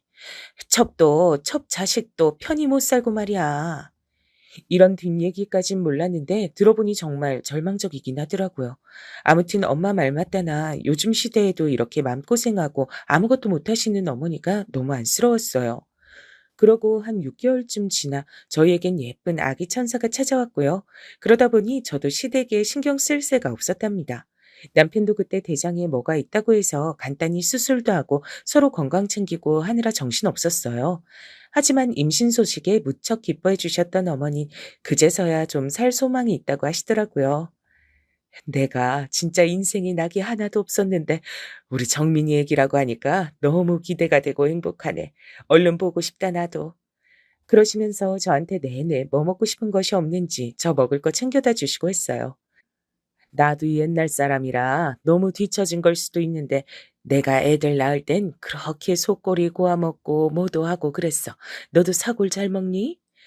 그러시면서 하나하나 다 물어보고 해주시고 저도 중간엔 염치불구하고 부탁도 드렸어요. 사실 어머니는 제가 뭐 만들어 달라고 하면 좋아하셨거든요. 어머니, 저 요즘 어머니 김치찌개가 너무 먹고 싶어요. 그 돼지고기 앞다리살 팍팍 넣은 거요. 그렇게 말씀드리니 기분 좋게 한 솥을 끓여다 가져다 주셨고 잘 얻어먹고 아기도 잘 낳아서 집으로 왔답니다. 그러고 얼마쯤 지났을까요? 제가 한창 육아일기를 쓸 무렵이니까 아기 한 50일쯤 지났을 무렵인데요. 이때 저는 남편으로부터 청청병력 같은 소리를 듣게 되었어요. 여보, 엄마가, 엄마가 암이래. 누나가 지방에서 급히 올라와서 같이 가드렸는데 상황이 심각해. 저도 이때 늦게 여기저기 연락이 다 어머니의 상태를 알게 됐는데요. 이미 많이 조치가 늦은 시한부 상태란 걸 알고 얼마나 놀랐는지 몰라요. 남편은 어찌할 줄 몰라 착잡해하고 밤마다 잠도 못 자고 내내 침울한 얼굴이 됐죠. 참 웃긴 게 그동안 그렇게 코빼기도 안 비추고 집에 잘 안 오던 아버님도요. 심각한 상황이 돼서 그런지 그땐 슬슬 드나드시더군요. 엄마 이번에 항암 때 아버지가 옆에서 왔다 갔다 하시긴 했는데 그것도 진짜 못 볼 꼴이야. 누나랑 아버지랑 서로 안 마주치려고 피해 다니는데 이게 뭔 짓인지. 게다가 아버님은 눈치도 참 너무 없으셔서 이때 마주친 저에게 이런 말씀까지 하시는 거예요. 아이고 우리 며느리 그래 우리 민우도 잘 크고 있지? 민우 사진 좀 보내봐라. 아주 여기저기 자랑하고 싶은데 정민이 노통 보낼 줄 몰라. 아, 네, 아버님 보내드릴게요. 저도 요렇게 말은 하면서 참 기분이 별로더라고요. 평생을 그렇게 헌신하며 살아온 아내가 오늘 내일하고 치료를 하고 있는데 손주 사진 보내라고 들떠 있으시니까요. 그리고 이건 당시 저만 눈치챘던 건데 이때 아버님이 드나드신 것도 다 그 따로 만나는 분이 짜준 그림이더라고요. 제가 핸드폰 받아서 대신 영상이랑 사진 보내드리다가 의도치 않게 톡을 보게 됐는데요. 어휴, 가관도 아니네요, 진짜. 재관 씨, 가서 마누라 돌봐주고 인사도 하고 애들이랑도 얘기도 하고 그래요. 이제 얼마 안 있으면 갈 사람인데 얼마나 안 됐어요. 난 재관 씨가 더 안 됐어요. 그래도 가정 잘 지켜야 하니까 우리 재관 씨도 대접받고 해야 하다니까 시간 잘 보내고 와요. 재관 씨 좋아하는 감자탕 끓여줄게요. 이야, 아주 대단한 위인이 납셨더라고요. 저도 그럼 안 되는데 위로 슬슬 올려보니까 둘이서 얼마나 어딜 놀러 다녔는지 춘천이며 어디며 놀러가서 찍은 사진들이 쭉쭉 나왔어요. 이걸 남편한테 말해야 되나 고민하다 참았는데요. 시간이 좀 흘러 그날이 되니 도저히 못 참겠더라고요. 여기서 말하는 그날은 그렇게 마음고생하시고 고되게 사셨던 저희 어머니가 소천하신 날이에요. 사람의 인생이란 게 참 거짓말처럼 눈앞에서 사라지더군요. 아프신 것도 충분히 봤고 사실상 어머니랑 알아온 시간이 그리 길지 않았는데도 실감이 안 났어요. 근데 그날 그 장례식장에 그 아주머니가 온 거예요. 저도 눈으로 직접 본 건 처음이지만 이전에 아버님 핸드폰으로 얼굴을 본 적은 있어서 그렇게 막 낯설진 않았답니다. 그런데 문제는 이날 장례식장에 우리 남편이고 형님이고 다 있었단 말이에요. 형님은 이때 눈이 완전히 돌아서 그 아주머니 멱살을 잡으려는 걸 남편이 뒤에서 뜯어 말렸어요. 누나, 누나, 참아, 참아. 안 돼, 안 돼. 큰일 나. 하지 말라고. 이 미친 할마씨가 여길 어디라고 와? 아버지 진짜 나 죽는 꼴 보고 싶어요? 아버지가 제일 미쳤어. 다 가만 안 둘 거야. 형님은 이때 거의 실성하기 직전이었고 막 엉겨붙으려는 걸 남편과 아버님이 달려들어 떼어놨고요. 아버님은 저의 표정을 보시더니 저도 안다는 걸 느끼시고 고개를 푹 숙이시더군요. 적어도 저는 그래도 이후로 뭔가 잦아들지 않을까 나름의 기대를 했어요. 장례식장에서 그 꼴을 쳐가고 본가고 상관없이 다 보일 정도의 다른 옆쪽 공간 사람들까지 구경을 올 정도면 인간이 뭔가 느끼는 게 있어야 되잖아요. 근데요, 정말 제 귀로 듣고 눈으로 보고도 믿지 못할 상황을 경험하게 됐어요. 저희 아버님은 어머니가 그렇게 가신 뒤에 집을 이래저래 정리하시더니 이후에 곧장 이사를 하셨답니다. 그나마 대화를 하는 게 저밖에 없어서인지 전화하셔서 말씀하셨어요. 혼자 있으려니까 너무 적적해서. 그리고 나이 들면 자식들 근처 가서 살아야 된다니까. 근방에 있는 아파트로 이사 가게 됐단다. 우리 며느리가 가운데서 여러모로 욕보고 고생 많다. 정민이한텐 대신 좀 전해줘라. 사실 전 아버님께 꼬박 연락받는 거 너무 불편한데 아버님은 아들마저 대면대면하니 자꾸 저한테 연락을 하시는 거예요. 그러면 똑바로라도 사시든가. 새로 기껏 만들었던 그 보금자리를 왜 그러고 사시는 걸까요? 이 말은 이 집의 그 엄청난 아주머니, 아주 얼굴 타이트하게 땡겨서 젊게 보이려고 애를 쓴 어디로 봐도 70대로 보이는 상간녀 할머씨가 들어왔던 거예요. 이것도 아버님 입으로 직접 말씀을 하셨는데 듣고 너무 기가 막히더라고요. 아버님, 저기 그분이 같이 들어오신 거예요? 그러면 아무래도 저희 남편이랑 같이 찾아뵙긴 힘들 것 같은데요. 그런데 여기서부턴 아버님도 슬슬 화를 내시더라고요. 대체 노년에 왜 이렇게 욕심이 많으신 걸까요? 정말 사람의 욕심은 끝이 없는 것 같아요. 그니까 며느리 네가 그런 역할을 좀 해줬으면 좋겠어서 연락한 거 아니냐. 너도 알다시피 내가 유진이랑은 안 보고 산지 좀 됐다. 그 와중에 남은 거라곤 아들 정민이 뿐인데 아들 녀석네라도 내가 자주 왕래가 있어야지. 전 솔직히 아버님이 우리 아빠였다면 정말 못할 말 할 말 다 했을 거예요. 이 순간에 왜 형님이 본인 아버지랑 연 끊고 사는지 100번 이해가 되겠더라고요. 생각해보면 이때 저도 그냥 다 끊어냈어야 됐는데 미적거리다가 받아들였더니 큰 파장을 일으키게 됐네요. 아버님은 번번이 손주랑 시간을 보내고 싶다면서 호출을 하시는 거예요. 그리고 그 집에는 두 번 말하면 입 아플 정도로 그 상간녀 할마씨가 있었죠. 아버님은 영춘 씨라고 부르셨으니까 저도 영춘 아줌마라고 명명할게요. 이놈의 영춘 아줌마가 말이에요. 안과 밖으로 어떻게 아버님을 구워 삶았는진 모르겠지만 저한텐 처음 보자마자 대뜸 말을 놔버리는 거예요. 저기 이름이 뭐라 그랬더라? 나도 편하게 이제 이름 부르고 싶어서. 나는 시어머니랑 며느리랑 따분하게 지내는 거 싫어. 나한테 시엄마라고 해도 돼. 내 친구들도 며느리한테 다들 엄마니 딸이니 하면서 지내더라고. 그, 아니에요. 그렇게 호칭하긴 조금 어렵네요. 저도 그냥 민호 엄마라고 부르시면 돼요. 전 제가 알아서 할게요. 그랬더니 갑자기 표정이 표독스럽게 변하더니 우리 남편 눈은 쳐다보지도 못하는 주제에 말을 막 하더라고요. 어머, 우리 며느리 생각보다 되게 기가 세네. 아버님이 그러라고 부르는 게 아닐 텐데 말이야. 있잖아. 뭘 모르나 본데 나한테 그렇게 막 하면 안 돼. 이제 내가 그쪽 시아버지랑 같이 사는 사람이야. 그럼 뭐겠어? 시어머니지. 불편하지 말라고 먼저 편하게 해주겠다는데 아랫사람이 그렇게 말하면 안 되는 거야. 저 말발로 조곤조곤 아버님을 구워 삶고 튀기고 별걸 다 해먹었구나 싶어 아주 절로 혀를 내두르게 됐답니다. 그런데 너무 웃기는 게요. 저 다음날 아버님한테 불려가서 혼난 거 있죠? 아주 웃기지도 않아요, 진짜. 민우애미야, 너 왜 우리 영춘 씨한테 그렇게 날쓰게 대하냐? 이제 같이 살고 이 사람 말이 뭐 그리 잘못됐어? 나랑 같이 살면 부부고 네 시엄마가 되는 게 맞는 거지. 당장 갑자기 바꾸려니까 어색하고 할지 몰라도 어머니라고 불러라. 영춘 씨가 아주 많이 서운해한다.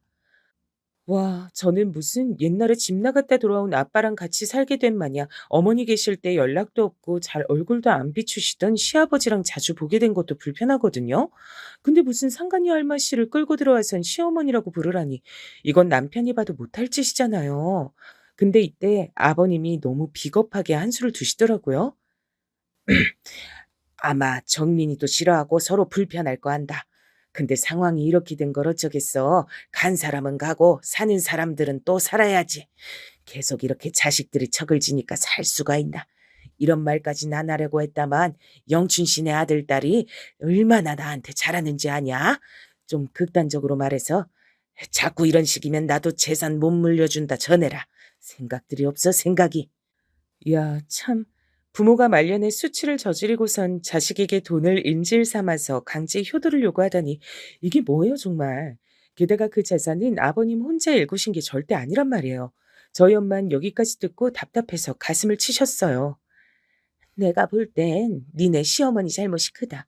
아니, 아니, 지금 그 미친 옆했네 말고 돌아가신 네 시어머니 말이야. 남편이 그렇게 밖에 나가서 딴 여자랑 그러고 있으면 소송을 걸어서라도 이혼을 하고 재산을 나눴어야지. 그걸 남편이 저렇게 피하고 도망 다닌다고 아들 결혼시킬 때 추문 없게 하려고 참는 게 답이야? 이게 뭐야. 죽어서도 결국 자식들이 마음고생하잖아. 지 엄마가 얼마나 불쌍하고 재산까지 첩들한테 뺏기게 생겼네. 아, 엄마 그만해. 나 충분히 속 터지니까. 그럼 나는 지금 뭘 하면 되는 거야? 남편도 남편이지만 나는 아버님이랑 그 할머니 얼굴 계속 봐야 된단 말이야. 그러니 엄마는 이때 진심인 듯 아닌 듯, 묘안인 듯, 맞는 듯한 소리를 던지고 전화를 끊었답니다. 뭘 어떡하겠어. 일단은 인질 잡고 저러면 맞춰주는 척 해야지. 그 할마씨가 그렇게 뒤에서 조종한다며. 둘이 붙어먹어서 그 지경인 거니까 찢어놓으면 되지. 그럴 자신 있으면 참고 지내고 자신 없으면 다 포기하고 그냥 의절해야지 뭐. 새삼스레 저는 이때 아버님이 너무 가증스럽게 느껴지는 거예요. 장례식 때도 그렇게 감정이 취해서 오시고 정말 슬프기는 하셨을지 모르겠더라고요. 일단은 남편에게 진정하라고 달래봤어요. 다 짜증나는 건 아닌데 지금은 일단 좀 상황을 보자. 이렇게 당신이 아버님이랑 의절하면 아버님은 진짜 뭐 간이라도 빼서 다 그 영춘이 할매한테 줘버린 참이야. 아버님 간은 아깝지도 않겠지 이제. 근데 어머니랑 사실상 같이 일군 거나 다름없는 재산은? 그거 그 집 그 불량한 아들 딸내미들이 아주 침을 흘리고 달려들 텐데. 남편은 여기서 머리를 마구 쥐어뜯으며 괴로워했고 우린 그렇게 밤새 잠을 이루지 못했어요. 게다가 제가 더 결단을 내리게 된 건 그러고 아버님이 또 호출하셔서 갔더니 그 집에 영춘 아줌마 딸이 들어와서 앉아있더라고요. 누구요? 아, 따님이시라고요? 어머, 되게 젊으시네요. 한눈에 봐도 완전 막둥이일 것 같던데 70대 엄마에게 20대 후반의 딸이라니 나이 차이 엄청 나 보이더라고요. 또 아들은 훌쩍 나이가 많아서 40대 초반이고 뭔가 사연이 있어 보이긴 했는데 전 이제 더 알기도 싫었어요. 영춘 아줌마는 저에게도 단단히 날이 서가지고는 아주 저 보란 듯이 딸한테 이러고 앉았는데 뒤에서 들이받고 싶더라고요. 예, 수진아, 여기 아빠한테 방으로 달라 그럴까? 여기 남는 방이거든. 일부러 내가 이쪽으로 이사 오자 그런 거야. 너 회사도 그렇고 가까우니까 좋지? 여기 제가 불쑥 끼어들어 반대하니 또 웃으면서 능청스럽게 넘기는 거 있죠? 어머, 무서워라. 여기 우리가 사는 집인데 왜 자꾸 며느님이 이렇게 반대를 할까? 나한테 그러지 말고 시아빠랑 얘기해보고 말해. 우리 수진이 놀랬잖아. 이러니 저는 정말 이게 아니겠다 싶어 손톱을 물어뜯고 한참 고민하면서 지하철을 타고 왔어요. 진짜 이렇게 집에 다 들어앉을 기세더라고요. 그러니 제 나름대로 머리를 엄청 굴려서 개똥도 약으로 쓴단 마음으로 머리를 써봤죠. 제 스스로 절대 하지 않을 일을 이때 했는데 우리 아들과 함께 아버님을 따로 만나러 갔던 거예요. 민호애미 네가 웬일이냐. 이렇게 따로 데이트를 하자고 신청을 하고. 나야 민우도 보고 우리 며느리랑도 시간 보내니 너무 좋다. 제 속도 모르고 이런 말씀을 하시니 욱했지만 일단 작정대로 해야 되니 꾹 참았어요. 초반이니 너무 기대는 안 하면서 슬슬 연막전을 펼쳐봤답니다. 아, 네, 저희도 요즘 적적하고 민우도 할아버지 보고 싶다고 해서 온 거예요. 아버님, 근데 아버님 그거 아세요? 저 어제 가보니까 아니 그 어머님 따님 있잖아요. 수진 씨라든가 그 눈 크고 목에 문신 있는 네네 그분이요. 와 계시더라고요. 그러자 아버님은 별 대수롭지 않게 딸이 왔냐고 하시는데 제가 먼저 선수 쳐서 말해버렸어요. 보니까 어머니가 집에 방을 하나 내주시려고 하던데요. 살짝 걱정돼서요.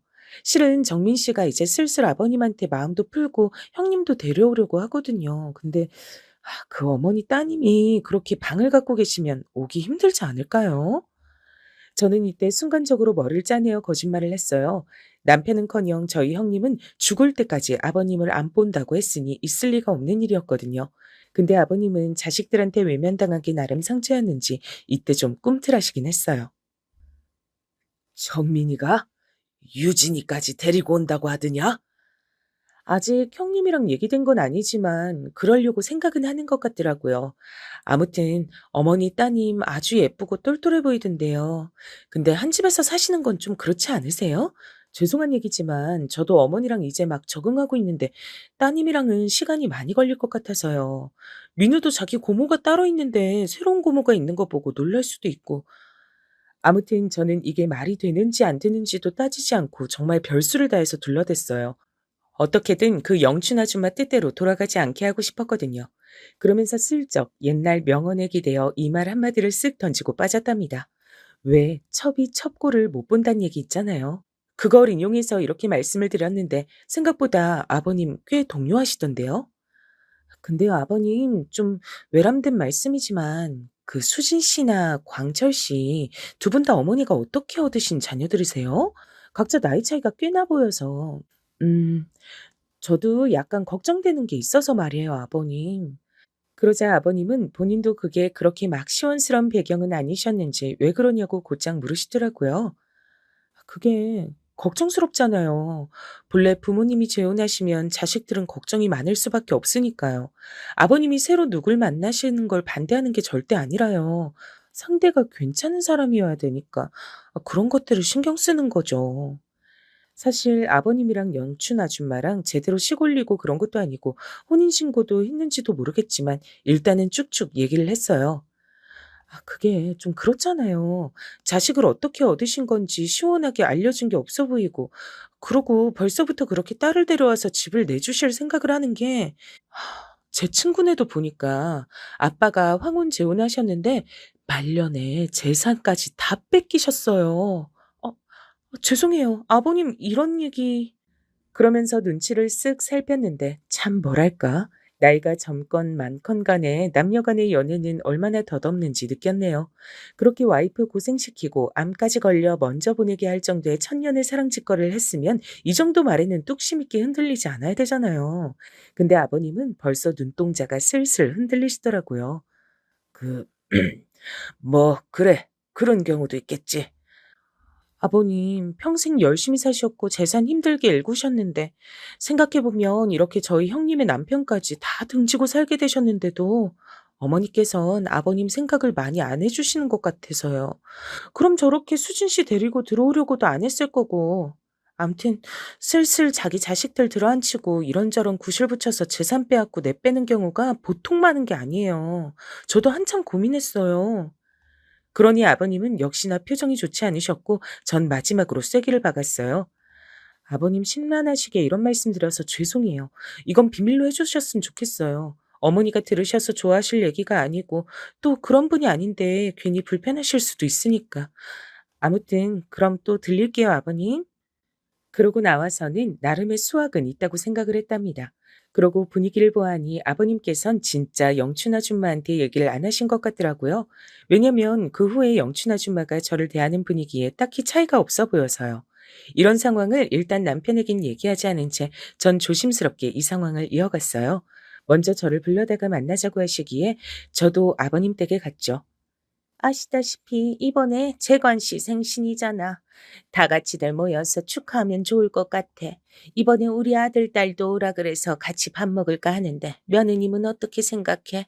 이렇게 가족이 됐으니 다 같이 인사하고 그럼 좋잖아. 얼씨구, 이젠 더 자기 영역을 넓혀가지고 아예 자리를 깔고 앉으려고 하더라고요. 그래서 저는 조심스레 물었어요. 저야 뭐, 근데 혹시 아버님이랑은 얘기가 되셨을까요? 아니, 아직 재관 씨랑은 얘기 안 했어. 수진이도 이번 기회에 제대로 인사시키려고. 뭔가 딱 보니까 아버님이나 영춘 아줌마나 의붓 자식들을 어떻게 할지 서로 대화 나눈 건 없어 보이더라고요. 그래서 전 얼른 틈새에 끼어 말했어요. 저번에, 이제 시어머니가 되셨으니 뜻에 좀 따라줬으면 좋겠다고 하셨잖아요. 그래서 저도 많이 고민해봤고 거기 맞추려고 해요. 근데 조심스럽게 드리고 싶은 말씀이 있어서요. 그 자녀분들 부르는 건 약간 신중하셔야 될 것 같아요. 어머, 왜? 우리 애들이 여기 드나들지 못할 게 뭐가 있어? 난 걔들 엄마고 새로 아빠가 생겼는데 말이야. 그래서 저는 즉각 나중에 걸려도 상관없을 얘기를 슬쩍 던져봤어요. 그때 가선 그때 다시 핑계를 대면 되지 않을까 싶었거든요. 일단 저 자체가 이 할마 씨가 너무 밉고 어머니 자리를 꿰차고 이런 그림을 만드는 게 진절이 나기 싫었어요. 저희 아버님, 어머니 떠나보내신 지 얼마 안 됐는데 첫 생신에 바로 그렇게 자녀분들 불러들이시면 너무 환경이 많이 바뀌어서 저희 남편도 불편해하고 그게 전해지지 않을까요? 그러면 아버님도 좀 생각이 많아지실 텐데요. 잘 아시겠지만 아버님은 집안 시끄러워지는 거 싫어하시니까요. 그렇게 신중하게 계시다가 이제 같이 살게 되신 건데 한 텀 지나가고 모여도 될 것 같은데요. 저도 대충 둘러댄 거긴 한데 이 영춘 아줌만 끝내 제가 못마땅한지 들을까 말까 한 표정이더라고요. 그래서 전 더 말을 못했어요. 그리고 아버님 생신이니까 어쩌면 저희 형님도 오실 거예요. 아버님이 저희 형님한테 꼼짝 못 하시는 거 아시니까 팁을 드리는 건데, 그, 너무 아버님이랑 잘 지내는 것처럼 계시면 형님 많이 불편해 하실 거예요. 말이 좀 이상하긴 한데, 암튼요. 형님이 오실 리도 없는데 전 괜히 군기 잡는 양 긴장도를 팍 올려서 말했고요. 당연히 이 할마 씨는 기분 나빠하더라고요. 저보고 선 넘지 말라더군요. 보자 보자 하니까 이봐 며느님 어디서 지금 내 머리 위에서 놀려 그래? 내가 그 정도 앞가림도 못할 줄 알아? 말 나와서 말인데 나 볼장 다 보고 무서운 거 없어. 말년에 노인네 둘이서 잘 살아보고 내가 알아서 하겠다는데 나서지 말라고. 나는 자기한테 명령하려고 부른 거지 내가 잔소리 듣겠다고 불러 매시는 줄 알아? 이러면서 아주 밉살맞게 말씀을 하시대요. 저도 속으로 안 좋은 말이 훅 하고 올라왔는데 일단 참고 저 역시 톡 쏘아붙였어요. 어머, 저도 잘 지내보려고 드린 말씀인데 화가 많이 나셨네요. 근데 너무 그렇게 날 세우고 자식들이랑 사이 안 좋게 지내는 거 티나시면 안 좋아요. 저희 아버님도 우리 어머니 계속 붙들고 사셨던 건 자식 때문이지 않겠어요? 근데 며느리인 저부터 시작해서 우리 남편이랑 형님이랑 계속 그렇게 척지시면 앞길 고단하실 텐데. 그러자 이 할머 씨는 손살을 치면서 저보고 저리 가라고 짜증을 내는 거예요. 아, 됐어. 이제 그쪽이랑 볼 일 없으니까 가봐. 원.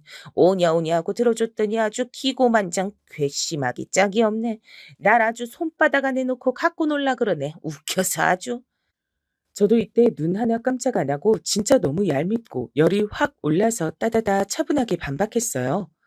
어머, 이 집은 어머니만 사시는 집이 아니에요. 전 며느리로서 아버님 챙기러 온 건데. 그렇게 가라 마라 어째라 하시면 안 되는데. 말씀드렸잖아요. 자식들이랑 자꾸 이렇게 트러블 생기면 어머니만 곤란하시다니까요. 전 시집 온 이래 계속 어머니랑 잘 지냈고요. 이제 새어머니가 되신다고 하니까 팁을 드리는 거예요. 저한테 그런 식으로 말씀하시면 저도 그냥 듣고 있는 성격은 아닌데. 이러면서 저도 약간 으름장 놓으면서 인상 하나 찌푸리지 않고 눈 똑바로 보며 말했어요. 그러면서 내심 진짜 이딴 할망구 옆했네한테 당하며 소가리만 하시다 가신 우리 어머니 생각이 불쑥 떠오르더군요. 그러면서 오기가 막 생기는 거예요. 너 따위 막 구르다 온 인생이 승승장구하는 꼴을 내가 그냥 볼까 보냐 싶었어요. 굳이 우리 남편이나 어머니의 복수라기보단 진짜 보면 볼수록 보통 악질이 아니더라고요. 이 할망구, 물론 우리 아버님은 여기서 스리슬쩍 넘어갈 대상은 아니에요. 공범이긴 한데 아버님은 일단 뒤로 넘기고 이 할마씨부터 처단하고 싶었어요. 엄마한테 중간에 보고를 했더니 듣고 기겁을 하시더군요. 어머, 별 미친 노인네가 다 있네, 진짜. 나는 생각할수록 네 돌아가신 시어머니 불쌍하고 짠해 죽겠다. 사람이 어쩜 그렇게 순해가지고 속만 터지고 아파서 병 얻어서 먼저 가고 머리채라도 한 번은 잡았어야지. 속으로 얼마나 애를 태웠을까, 진짜. 너도 끝까지 물고 놔주지 말어. 내가 아주 다 속이 상해서 못 듣겠어, 정말. 엄마 말 맞다나 전 절대로 봐주지 않을 심산이었어요. 이 와중엔 남편에게도 일절 아버님과 그 할망구 얘기는 하지 않고 혼자 쭉쭉 진행을 했어요. 바로 아버님 생신 준비한다는 핑계로 안 그래도 근처로 이사를 오셨으니 틈만 나면 시댁에 들렀죠. 저 왔어요. 아버님께 생신 준비한다고 말씀드리니 비밀번호 알려주셔서요. 냉장고 좀 봐도 되죠? 그러니 소파에 대자로 퍼져 있던 할마 씨는 곧장 일어나서 인상을 막 쓰더라고요. 그리고 그 딸내미는 한쪽에서 이미 자고 있길래 제가 곧장 눈치를 줬어요. 그 뭐지? 수진 씨라고 했던가? 여기 이러고 있으면 안 되는데. 일어나서 세수라도 하고 오든지. 여기 이렇게 막 와서 자고 놀고 그러면 안 돼요. 저기 어머니, 아버님은 아직 모르시지 않아요? 우리 남편도 이때 저녁에 여기 들릴지 몰라요. 얼른 수진 씨 보내는 게 좋으실 것 같은데. 그러자 할마 씨는 아주 눈에 불이 나오게 생겨가지고 입은 억지로 웃으면서 말하더라고요. 내가 알아서 할 거니까 며느님은 신경 안 써도 돼. 근데 자꾸 이렇게 말없이 들이닥치고 하는 게 누가 시어머니고 며느리인지 모르겠네. 내가 재건 씨한테 말할 거니까 생신 준비도 내가 알아서 할 테니까 그만 놔도 돼. 알았지? 어머, 아버님 생신은 자식들이 준비하는 건데요. 예전에도 제가 했었어요. 굳이 하시겠다면 어쩔 수 없지만 식구들 입맛 다 어떻게 맞추시려고요? 저 도와드리려고 온 건데 너무 오해하신다. 어머, 냉장고 꼴이 이게 뭐야? 지금 여기 입주해서 산지 2달도 안 됐는데 저 뭉탱이는 뭐고 아버님은 뭘 드시고 사시는 거예요? 어우, 여기 맥주 좀 버릴게요. 오, 더러워. 이게 뭐야? 이러면서 저는 하나하나 다 음식물 쫙 꺼내서 올리고 창문도 열고 청소한답시고 방문 다 열고 돌아다니면서 살폈어요. 여기에 그 수진인가 하는 계집애가 생짜증을 내고 인상을 쓰길래 전 곧장 아버님께 스피커폰으로 전화를 걸었어요. 네, 아버님, 저 여기 치우러 왔어요. 네네, 생신 준비. 그렇게 대단하게 하는 건 아닌데, 그래도 잘해드리고 싶어서요. 그럼요. 이번에 형님도 오실 거고, 남편도 모처럼 준비한다고 했어요. 근데 아버님, 이건 뭐예요? 이거 치워도 될까요? 이번에 민우도 할아버지 생신이라고 제대로 준비시켜서 오려고요. 에이, 그럼요. 와서 재롱 장난 아니게 부를 테니까 기대하세요. 일부러 크게 통화하면서 시끄럽게 굴고 집 하나하나 열고 뜯고 하면서 들으란 듯이 움직였죠. 나중에 지들이 짜증났는지 그 수진이랑 기집애는 나가버렸어요. 그러니 할마 씨는 있는 대로 열이 받아서 제가 전화를 끊으니 뭐 하는 거냐고 짜증내더라고요. 그래서 저도 슬슬 화나니까 은근 긁어댔어요. 그나저나 저희 아버님보다 2살 누나시라면서요? 요즘 할머니들 얼굴에 뭐 많이 맞으시던데 그런 건 안 하시나 봐요. 어린 남자 만나면서 외모 신경 쓰셔야지. 아무리 나이 먹어도 남잔 남자잖아요. 그러다가 오래 채우기도 전에 나가게 되실 수도 있겠어요. 살 안 찌게 조심하셔야 될 텐데 그 연세에 빼짝 굴면서 마르려면 주름은 어떡하고. 어휴, 나이 먹어서 새 살림 차리고 살기 힘드네요. 그죠? 여기서 그만 할머 씨는 저한테 소리를 빽 질렀고 저도 으쓱거리면서 왜 그러냐고 받아쳤죠. 이야, 너 진짜 보자 보자 하니까 이게 진짜 웃기지도 않네. 너 아주 대놓고 나 긁으러 왔지? 네가 뭐야? 이 집 딸년이야 아들이야? 지도 가족도 뭣도 아닌 외인인 주제에 어지간히 꼴값 떨고 앉았네. 너 그러고 용 쓰고 있으면 네 앞으로 돈 얼마라도 떨어질 줄 알아? 딸년 물리치니까 아주 괴물 같은 며느리가 와가지고 더 진상이네 진짜. 너 적당히 까불어. 그래서 저는 이때다 싶어 다시 약을 올렸어요. 이런 반응이 나오길 기다리고 있었거든요. 와, 저한테 이렇게 무섭게 말씀하시는 거 아버님한테 다 말해드리고 싶다. 아버님한텐 절대 안 보여주고 참고 사느라 얼마나 힘들어요. 그쵸? 멀쩡한 조강지쳐 놔두고 붙잡은 천년의 사랑이 이렇게 입이 험하고 다 낚아 채려고 하는지 절대 상상도 못 하실 텐데요. 아싸, 아버님한테 일러야지. 이러니 아주 개거품을 물고 저한테 달려들려고 하길래 전 얼른 막아들고 한마디 더 했어요. 죄송한데 이거 녹음하고 촬영했어요. 자꾸 저한테 은근히 말 못 듣게 하시고 아버님 앞에선 아닌 척 하시는 것 같길래 저도 살아남으려고 이렇게 했답니다. 요거 그대로 아버님한테 보낼 거예요. 어쩌실래요? 뭐? 야, 너 장난하지 마. 니깎기 뭐라고? 그러자 전 앞에서 핸드폰을 흔들며 다시 말했어요. 농담 아닌데요? 요거 그대로 틀어놔드릴까요? 엿장수가 엿하려고 노래하는 양 아주 구수하게 녹음됐을 거예요. 이 정도로 무너지지 않을 사람이면 저도 응원해드릴 텐데 아까 막말하신 게 너무 많아서 가능할까 모르겠어요. 아, 그리고 이거 증거로 해서 두 분 아직 혼인신고도 안 하셨다면서요? 상간 소송도 생각 중이에요. 우리 어머니 자식들이랑 저 너무 우습게 보지 마세요, 할머니. 이러니 할마 씨는 반쯤 정신이 나간 표정이더라고요. 그래도 혹시나 이 자리 계속 붙어서 약 올리다간 사단이 날까 싶어 전 얼른 락앤락통만 쇼핑백에 재빠르게 담아서 나왔어요. 안녕히 계세요. 이러고도 남아 계시면 겁도 없으신 걸로 알고 빠르게 소송할 거예요. 제발 알아서 제 발로 나가주시면 못 본 척 해드릴게요. 그러고 저는 엘리베이터에 재빨리 뛰어 타고 나서야 크게 한숨을 내쉬면서 비로소 긴장을 풀었네요. 정말 뭐라 말이 안 나오더라고요. 생각할수록 인간이 너무 못돼 처먹고 마음대로 하려는 게 보여서 분이 안 풀리는 거예요. 저 원래 이렇게 치밀하고 끈질기게 사람 괴롭히는 타입 아닌데 맨날 주방에 우두커니 서서 잘 웃지도 않고 주눅 들어 계시던 어머니 모습도 괜시리 생각나고 하여간 여러 부분에서 오지랖 넓게 썽을 낸 것 같아요. 이렇게 잠깐 저도 사람이기에 얼마간 가책을 느끼긴 했지만 사실 그렇게 할 게 아니라 제가 아주 정당한 대처를 했다는 것을 얼마 안 가 알게 됐답니다. 이게 과연 저만의 공덕일진 모르겠지만요. 제가 마지막에 질러댄 소리에 큰 불안감을 느낀 할마 씨는 우리 아버님께 전화를 했나 봐요. 하지만 뭐랄까 어찌 보면 이미 양쪽에서 다 기름은 부어져 있던 상태에 불만 붙이면 시작이 될 판이었더라고요. 왜냐면 한 일주일쯤 지나 아버님이 먼저 연락 오셔서 이렇게 말씀하시는 거예요.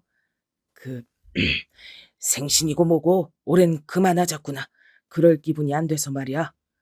이게 뭔가 했더니 결국엔 둘끼리 틀어져서 그 알마씨가 집을 나갔단 거예요. 근데 또 꼴에 완전히 나간 것도 아니고 떨어져서 생각을 하기로 했다나요? 전 여기 완전히 줄을 끊어버리고 싶어서 다시 심호흡하고 말씀드렸어요. 아버님, 솔직히 그분 이제서 말씀드리는 거지만 되게 야심을 갖고 계시는 분이더라고요. 남편도 엄청 고민이 많아요. 그분이랑은 이렇게 정리하시는 게 맞을 것 같아요. 나이 들어 만난 인연이 과연 자식들보다 더 마지막을 지켜줄까요? 게다가 그분은 본인 자식들을 하나 둘 데려와서 사실 생각을 하시던데. 결국 이렇게 되어 아버님은 모양이 어떻던 간에 그 질기고 독하고 제 기준 아주 추접하게 느껴졌던 인연을 끊어내셨어요. 그리고 한동안 조용히 사시다가 얼마 뒤 연락이 또 오시긴 했는데요. 남편은 이렇게 말하더군요. 나는 그냥 이렇게 살다 죽을래. 엄마가 마음에 남아서 앞으로도 아버지 못 볼 것 같아. 나중에 마음이 변할지도 모르겠지만 글쎄. 아무튼 안 만나고 싶고 그런 내용 나한테 안 전해줘도 돼. 이렇게 되어 아버님은 마지막 남은 희망이었던 아들에게마저 외면을 당하셨죠.